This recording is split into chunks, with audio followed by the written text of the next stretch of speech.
తెలంగాణ రాష్ట్రంలో చోటు చేసుకుంటున్న అన్నదాతల ఆత్మహత్యలు అన్ని కేసీఆర్ ప్రభుత్వం చేసిన హత్యలేనని, కేసీఆర్ తీసుకొచ్చిన ధరణి పోర్టల్ వల్లేనని, ఎక్కువ మంది రైతులు తమ భూములపై హక్కులు కాపాడుకోలేక ఆత్మహత్యలకు పాల్పడుతున్నారని గ్రామ రెవెన్యూ అధికారుల సంక్షేమ సంఘం తెలంగాణ రాష్ట్ర అధ్యక్షులు గరికె ఉపేంద్రరావు ఆరోపించారు.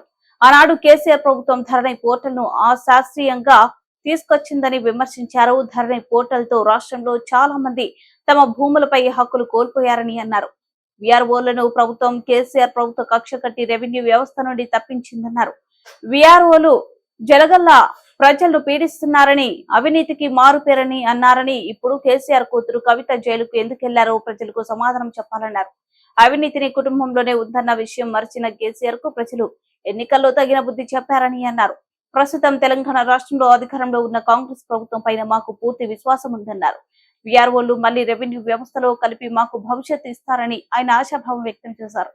విఆర్ఓల సంక్షేమ సంఘ రాష్ట్ర అధ్యక్షులు గరికె ఉపేంద్రరావుతో కెరటం న్యూస్ మా ఖమ్మం జిల్లా ప్రతినిధి Vanam Nagaiah face to face.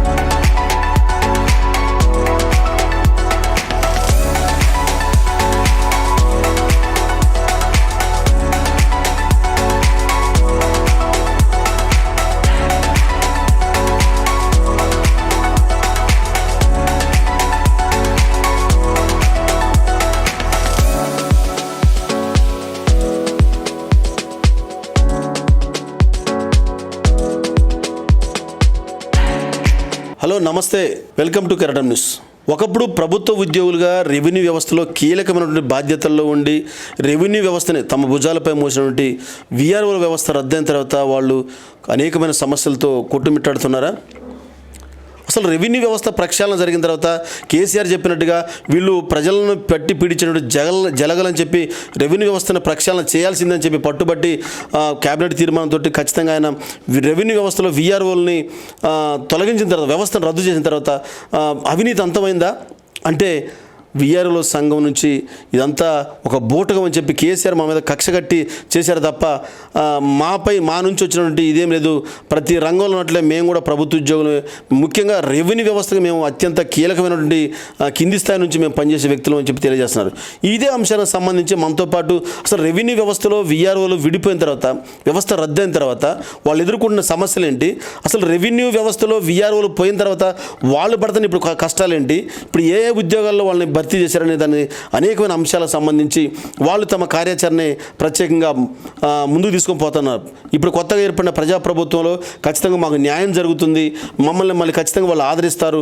Congress party ప్రభుత్వ హయాంలో మేము ఖచ్చితంగా మా పూర్వ వైభవాన్ని వచ్చి మేము మా కుటుంబాలు మళ్ళీ గౌరవప్రదమైన ప్రభుత్వ ఉద్యోగులుగా ఖచ్చితంగా కొనసాగుతామని చెప్పి వాళ్ళు ఆశాభావం వ్యక్తం చేస్తున్నారు. దీనికి సంబంధించి మనతో పాటు తెలియజేసిన విఆర్ఓల సంక్షేమ సంఘం రాష్ట్ర అధ్యక్షులు గరికె ఉపేంద్రరావు గారు మనతో పాటు ఉన్నారు. వారిని అడిగి తెలుసుకుందాం. సార్ నమస్తే ఉపేంద్రరావు గారు.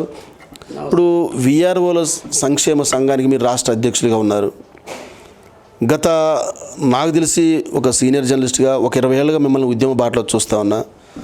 అసలు విఆర్ఓలు వ్యవస్థ రద్దయిన తర్వాత మీ మానసిక పరిస్థితి ఎలా ఉంది, ఆర్థిక పరిస్థితి ఎలా ఉంది, మీ యొక్క ఫిజికల్ పరిస్థితులు ఎలా ఉన్నాయి మీ విఆర్ఓలకు సంబంధించి చెప్పండి.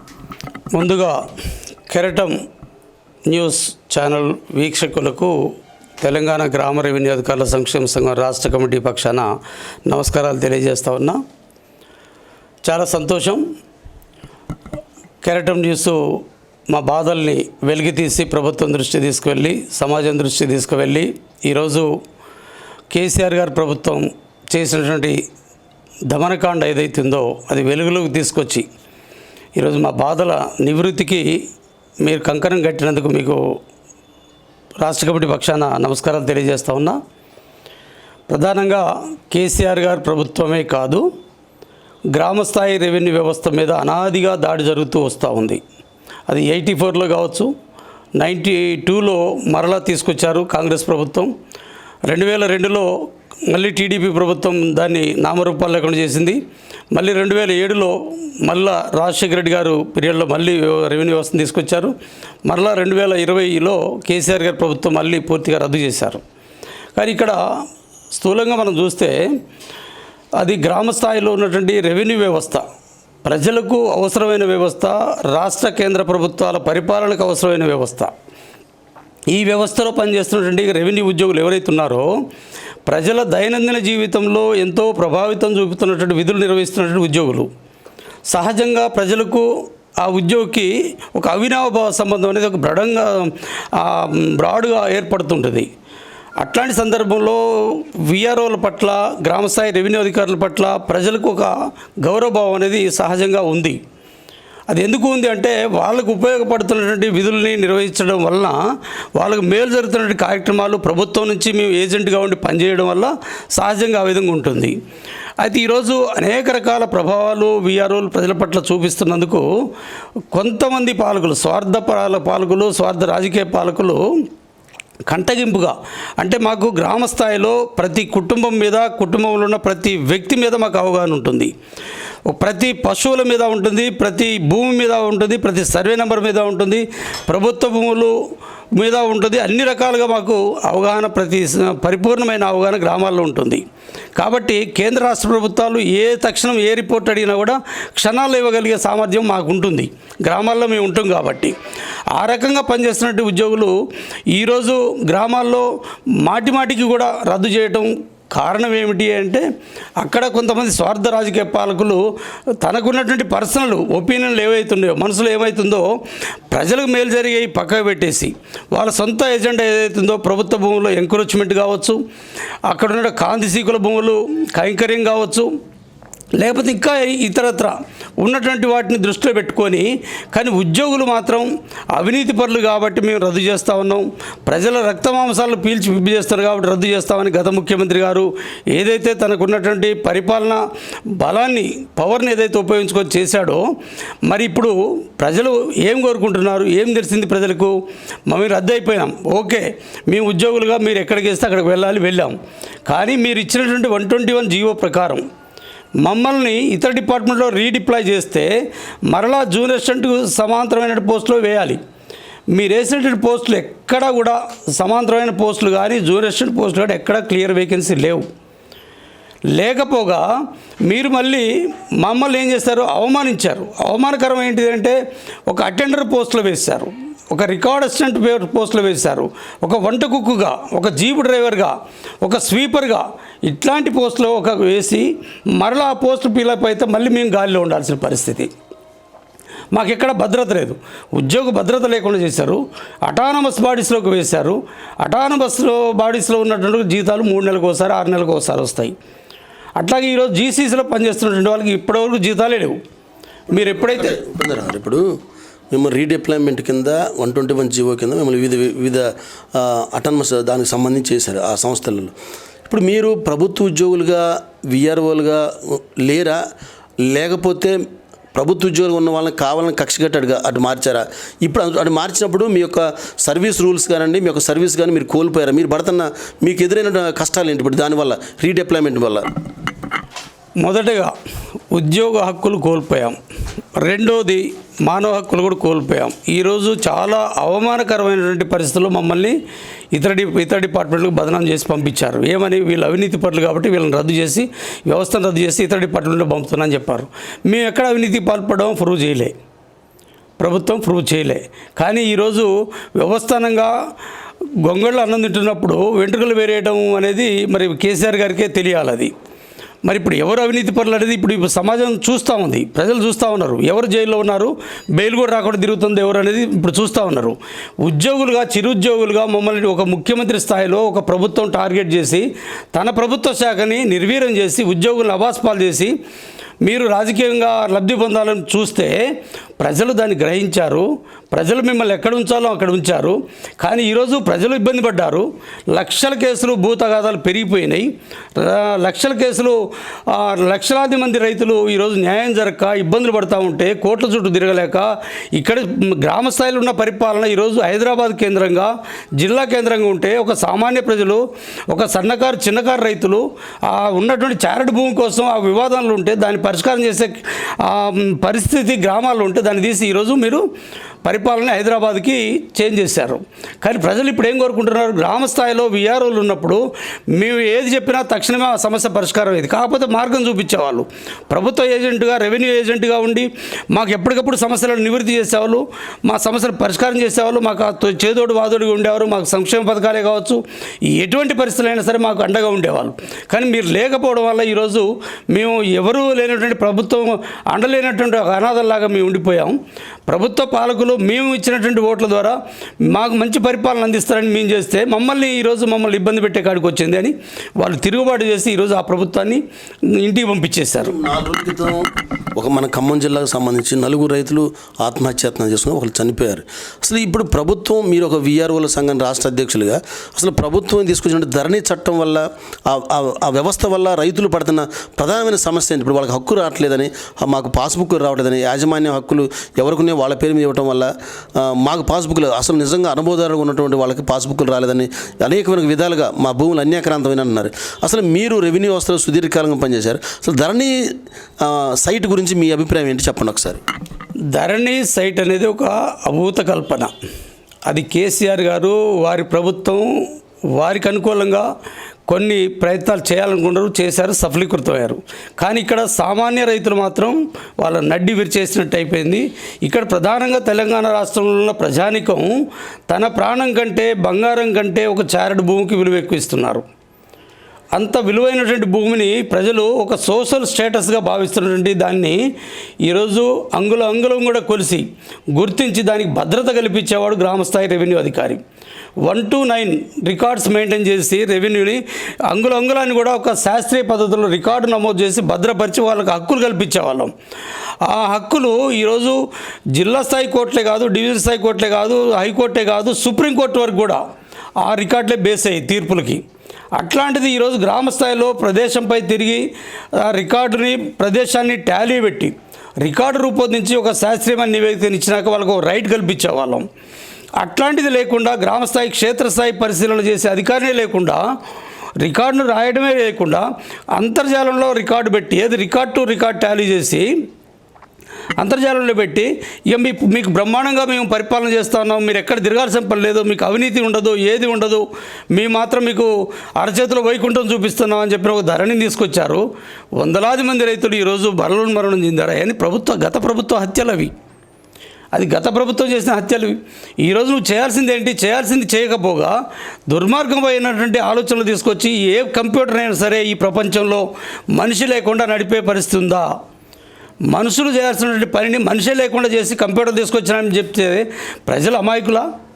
ప్రజలు తీవ్రంగా నష్టపోయారు. వాళ్ళ సమస్య పరిష్కారం కావాలని అధికారుల దగ్గర అవుతే వాళ్ళ దగ్గర ఎటువంటి ఆప్షన్లు ఇవ్వలేదు. అధికారులు కూడా చేసే పరిస్థితి లేదు. గ్రామస్థాయి పరిపాలన మండలం నుంచి డివిజన్ నుంచి జిల్లా నుంచి స్టేట్ వరకు ఉండే ఈ అన్ని అంచెలంచెల వ్యవస్థల మొత్తాన్ని రద్దు చేసి ఒక కలెక్టర్ దగ్గర పెట్టారు. కలెక్టర్ గారికి విస్తృతమైన అధికారాలు ఉన్నాయి.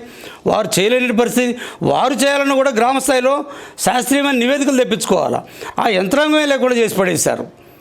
అట్లాంటి నేపథ్యంలో ఇప్పుడు ఈ రైతులు గ్రామస్థాయిలో ఒకళ్ళ భూములు ఒకళ్ళు ఎంక్రోచ్మెంట్స్ ఉన్నాయి, తగాదాలు ఉన్నాయి, గెట్టు తగాదాలు ఉన్నాయి, అన్నదమ్ముల తగాదాలు ఉన్నాయి, ఇనాం కేసులు ఉన్నాయి, అసైన్మెంట్ కేసులు ఉన్నాయి, గవర్నమెంట్ భూములు ఎంక్రోచ్మెంట్స్ ఉన్నాయి, మరి చెరువు శిఖాలు ఎంక్రోచ్మెంట్స్ ఉన్నాయి.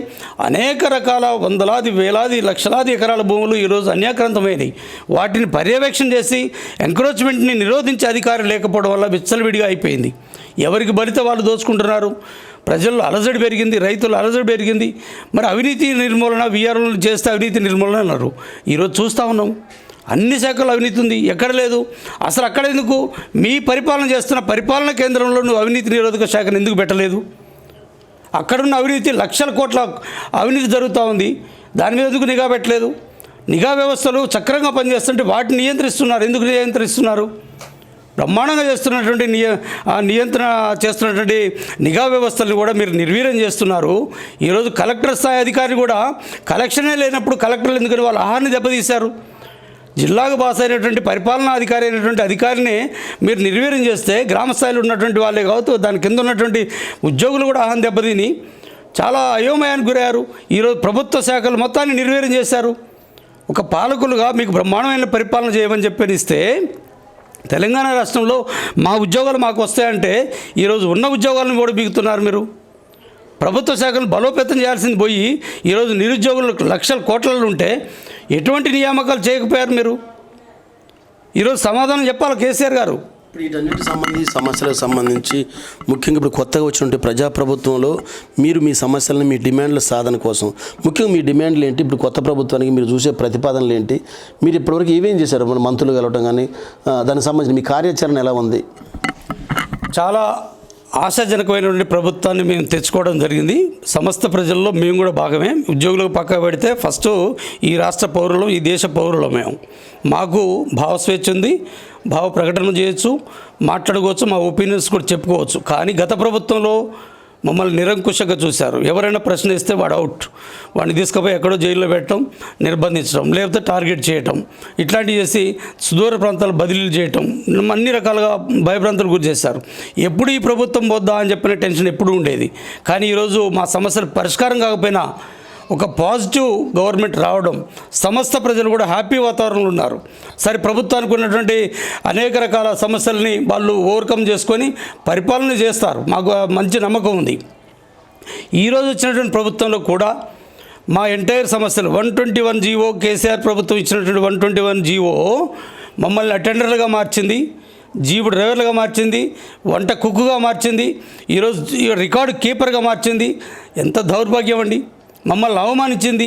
మా బట్టలు మొత్తం ఇప్పేసి రోడ్డు మీద నిలబెట్టి వీడు అవినీతిపరుడు, ప్రజల యొక్క రక్తమాంసాలు జలగల్లాగా పీలుస్తున్నారని చెప్పి అవమానకరమైనటువంటి, ఆందోళనకరమైనటువంటి మాటలు మాట్లాడారు. మా బంధువుల ఫంక్షన్లో పోలేకపోయాం. మా పిల్లలు స్కూళ్ళలో చదువుతుంటే వాళ్ళ ఫ్రెండ్స్ కూడా ఎగతాళి చేస్తున్నటువంటి సందర్భం, హృదయ విదారకరమైన సంఘటనలో మేము ఉన్నాం. కానీ ఈయన ఏంటి ప్రభుత్వం తప్పకుండా దీన్ని పాజిటివ్గా తీసుకున్నది. మేము గౌరవ ముఖ్యమంత్రి గారికి, గౌరవ రెవెన్యూ మినిస్టర్ గారి దగ్గరికి, గౌరవ అందరూ అమాత్యుల దగ్గరికి కూడా, శాసనసభ్యుల దగ్గరికి కూడా, పార్లమెంటు సభ్యులకు, శాసన మండలి సభ్యులే కాదు, మేము కలెక్టర్లు కూడా వివరించడం జరిగింది. వారందరూ కూడా పాజిటివ్గా రిసీవ్ చేసుకున్నారు. తప్పకుండా మీ సమస్యను త్వరగా పరిష్కారం చేస్తామని చెప్పిన అమాత్యులందరూ కూడా మాకు హామీ ఇవ్వడం జరిగింది. మాకు సంపూర్ణమైన విశ్వాసం ఈ గవర్నమెంట్ మీద ఉంది. ఎందుకంటే మేము నిరంతరం కష్టపడే వాళ్ళం. 24 గంటలు ప్రజల తలలో నాలుగులాగా వ్యవహరిస్తూ ప్రజలకు అందుబాటులో ఉండి కేంద్ర రాష్ట్ర ప్రభుత్వాలు ఇచ్చిన పథకాలని తూచా తప్పకుండా అమలు చేసేది మేము. సంక్షేమ పథకాల లబ్ధిదారులు ఎంక్వైరీ నిర్ణయించేది మేము. వాళ్ళకు కావాల్సిన బెనిఫిట్స్ అన్నీ కూడా చేసేది మేము. న్యాచురల్ కెలామిటీస్లో కావచ్చు, ఎన్నికల విధులే కావచ్చు, ఎటువంటి అవాంఛనీయ సంఘటనలు జరగకుండా చూసేది గ్రామాల్లో ఉండి ప్రభుత్వ ఏజెంట్గా పనిచేసేది మేము. ఈరోజు ఒక అభద్రతలో ఉన్నాం. ఈరోజు భద్రతలోకి తీసుకురావడానికి ఈ ప్రభుత్వం ప్రయత్నం చేస్తాం. దానికి ప్రధానంగా మా రెవెన్యూ జేఏసీ చైర్మన్ లచ్చిరెడ్డి గారు, రామకృష్ణ గారు, తహసీల్దార్ల సంఘం రాష్ట్ర నాయకత్వం రాములు గారు, పూల్ సింగ్ గారు, రమేష్ పాక గారు, ఇట్లాంటి వారందరూ కూడా ప్రభుత్వానికి అత్యంత సన్నిహితంగా ఉండి మాకు రెవెన్యూ వ్యవస్థకు జరిగినటువంటి పెద్ద నష్టాన్ని కూడా వారు చక్కగా ముఖ్యమంత్రి గారికి, మంత్రులకు, అధికారులకు అందరికీ సవివరంగా వివరించి ఇందులో ఉన్నటువంటి సమస్యలు మొత్తాన్ని కూడా వారికి వివరించడం, మేము కూడా రిప్రజెంటేషన్ చేయటం, మా బాధలను చెప్పడం, వాళ్ళు పరిష్కార మార్గాలు వెతికి త్వరలో ఈ అసెంబ్లీలో కూడా నూతన రెవెన్యూ వ్యవస్థను తీసుకురావడం, గ్రామస్థాయి రెవెన్యూ వ్యవస్థను బలోపేతం చేయటం. అందులో ప్రధానంగా గ్రామస్థాయి అధికారి, 3 గ్రామాలకు మళ్ళీ పరిశీలన అధికారి ఒక డిగ్రీ క్వాలిఫికేషన్ తోటే తీసుకొచ్చేసి స్పెషల్ రెవెన్యూ ఇన్స్పెక్టర్గా పెట్టడం, మండల స్థాయిలో రెవెన్యూ ఇన్స్పెక్టర్, తర్వాత డిప్యూటీ తహసీల్దారు, మళ్ళీ పవర్స్ అన్ని కూడా తహసీల్దార్ గారికి ఇచ్చేసి మండల స్థాయిలోనే భూ సమస్యల పరిష్కారానికి 90%, 70% జరగడానికి వాళ్ళు రూల్స్ ప్రిపేర్ చేస్తున్నారు. ఇక మిగతా ఏమైనా ఉంటే ఆర్డీఓ లెవెల్లో పరిష్కారం చేయడానికి, ఆ తప్పితే రెవెన్యూ ట్రిబ్యునల్స్ కూడా ఏర్పాటు చేస్తున్నారు. ఇది చాలా అద్భుతమైనటువంటి కార్యక్రమాలు ఈ ప్రభుత్వం తీసుకుంది, ఛాలెంజ్గా తీసుకుంది. సమస్త ప్రజల యొక్క సమస్యల పరిష్కారం ఎజెండాగా ఈ గవర్నమెంట్ ప్లాన్ చేస్తూ ఉంది. కాబట్టి ప్రభుత్వానికి, ముఖ్యమంత్రి గారికి, రెవెన్యూ మినిస్టర్ గారికి, మిగతా మంత్రులకు, అధికారులకు కూడా మేము చాలా వినయపూర్వకంగా వారికి కృతజ్ఞతలు తెలియజేస్తూ ఉన్నాం. సమస్త ప్రజల యొక్క సంక్షేమమే దృష్టిలో పెట్టుకొని వారు కార్యాచరణ చేస్తూ ఉన్నారు. మేము 24 గంటలు 6 నిమిషాలు పనిచేసి ప్రభుత్వ సంక్షేమ పథకాలే కాదు, ప్రభుత్వం ఇచ్చిన ఏ పనినైనా సరే తూచా తప్పకుండా 100% వేగవంతంగా పనిచేసి ప్రజలకు, ప్రభుత్వానికి మంచి చేయడానికి మేము శాయశక్తుల ప్రయత్నం చేస్తామని వారికి హామీ ఇస్తా ఉన్నాం. తప్పకుండా ఈ అసెంబ్లీలో బిల్లు ప్రవేశపెట్టి మా సమస్యలు కూడా టేకప్ చేసి, మాకు అనుభవం ఉంది, 6 సంవత్సరాల నుంచి 26 సంవత్సరాల అనుభవం ఉంది. ఈ అనుభవాన్ని దృష్టిలో పెట్టుకొని తప్పకుండా మీరు నూతనంగా తీసుకొస్తున్న రెవెన్యూ చట్టాలు ఏవైతున్నాయో అన్నిటి మీద కూడా మాకు పరిపూర్ణమైన అవగాహన ఉంది. ఏ గవర్నమెంట్లు ఎక్కడుంది, ఏ హద్దుల మధ్య ఉంది, ఏ ఇనం ల్యాండ్ ఎక్కడుంది, దాని హద్దులు ఏంటి, దాని సర్వే నెంబర్ ఏంటి, ఆ రైతు ఎవరు, ఎన్ని సంవత్సరాలు చేస్తున్నాడు, ఇప్పుడు ఎవరున్నారో పొజిషన్లో, ఎందుకు వచ్చారు, ఎలా వచ్చారు, దాని డాక్యుమెంట్స్ ఏంటి, మొత్తం సైంటిఫిక్గా మేము లెక్కలు తెలుసగలిగే దమ్ము ఒక విఆర్ఓలకు ఉంది, అనుభవం ఉన్నది. ఇతర డిపార్ట్మెంట్లకు మమ్మల్ని అటెండర్గా పోతే మేము పని చేయలేకపోతా ఉన్నాం. ఆ పని మాకు తెలియదు. అటెండర్గా మేము ఎందుకు చేయాలి, అవమానించాడు మమ్మల్ని కేసీఆర్ గారు. ఈ అవమాన భారం మేము తట్టుకోలేక మనోవేదంతో కొన్ని వందల మంది చనిపోయినటువంటి పరిస్థితి, అవన్నీ కూడా కేసీఆర్ గారు మూటగట్టుకున్నాడు. కాబట్టే ఈరోజు ఇంట్లో కూర్చున్నాడు. మేము మాట్లాడాలంటే చాలా ఉంది, మా మనోవేదన చాలా ఉంది. కానీ మీరు అన్యదా భావించదు ఎవరైనా సరే. ఎందుకంటే మేము బాధితులుగా, నష్టపోయిన వాళ్ళుగా, కష్టపడుతున్న వాళ్ళుగా, కష్టాలే కాదు మా కుటుంబం శాశ్వతంగా నష్టపోయింది. పరువు ప్రతిష్టలు, మాకు తిండి లేకపోయినా, బట్ట లేకపోయినా పర్లేదు, కానీ మా ఇజ్జత్ తీసేశాడు ఈ రాష్ట్రంలో. మరి ఇంత అవమానకరంగా ఉన్నటువంటి మేము, మాకు ఎంతో మనోవేదన ఉంది. చెప్పడానికి కూడా మాకు ప్రభుత్వం అవకాశం ఇవ్వాలి, ఇస్తుంది. ఇంకా వేదికల మీద పంచుకోవడానికి ఉంది. అసెంబ్లీ అయిపోయినాక రెవెన్యూ మినిస్టర్ గారిని, మరి డిప్యూటీ ముఖ్యమంత్రి గారిని, ఇంకా మంత్రివర్యులను అందరూ కూడా ఇన్వైట్ చేసి గంటల తరబడి మా కంఠశోస చెప్పుకోవాలని ఉంది, ఆవేదన చెప్పుకోవాలని ఉంది, నివృత్తి చేసుకోవాలని ఉంది. తప్పకుండా ఈ ప్రభుత్వం మా సమస్యల్ని సావధానంగా వింటుంది, పరిష్కారం చేస్తేనే ఆశాభావం మాత్రం 5,574 మంది కుటుంబ సభ్యులు ఉన్నారు. అట్లాగే కాదు, ఈ రాష్ట్రంలో 11,591 రెవెన్యూ గ్రామాలు ఉన్నాయి. ప్రతి రెవెన్యూ గ్రామానికి ఒక విఆర్ఓని, ఒక అధికారిని పెట్టాలని ఈ ప్రభుత్వం యోచిస్తూ ఉంది. అట్లనే ప్రతి 3 గ్రామాలకు కూడా ఒక అధికారిని పెట్టాలని చూస్తూ ఉంది. కాబట్టి ఆ ప్రభుత్వం చేస్తున్నటువంటి ఆ నిర్ణయాలు ఏవైతున్నాయో చాలా ఆశాజనకంగా, ప్రజా సమస్యలు తక్షణమే పరిష్కారం అయ్యే విధంగా, ప్రజల్లో ఉన్న అలజడిని రూపుమాపే విధంగా చేస్తున్న కార్యాచరణ ఏదైతుందో ప్రభుత్వానికి మేము రుణపడి ఉంటాం. ప్రజలుగా ఉంటాం, అది ఉద్యోగులుగా ఉంటాం. ఈ ప్రభుత్వం శాశ్వతంగా ఉండాలని కూడా మేము కోరుకుంటా ఉన్నాం. Thank you. కాబట్టి కేసీఆర్ ఒక ముఖ్యమంత్రిగా నాడు తీసుకున్న కొన్ని నిర్ణయాల వల్ల, అసంబద్ధ నిర్ణయాల వల్ల ప్రభుత్వ ఉద్యోగులుగా గౌరవంగా బతికిన మేము బాధితులుగా మారిపోయాము. మా ఆత్మాభిమానం దెబ్బతిన్నది. మా కుటుంబాలు ఆర్థికంగా, సామాజికంగా, మానసికంగా అన్ని విధాలుగా మేము ఛిద్రమైపోయాము. కాబట్టి కొత్తగా వచ్చిన ప్రజాప్రభుత్వంలో, ప్రజాపాలనలో మాకు ఖచ్చితంగా బంగారు భవిష్యత్తు ఉంటుంది. మాకు ఆ నమ్మకం ఉంది. వారి నుంచి మాకు అలాంటి హామీ దొరుకుతుంది, మాకు నమ్మకం ఉందని చెప్పి విఆర్ఓల సంక్షేమ సంఘం రాష్ట్ర అధ్యక్షులు గరిక ఉపేంద్రరావు గారు తెలియజేస్తున్నారు. కెమెరామెన్ జాన్తో వనం నాగయ్య, కెరటం న్యూస్, ఖమ్మం.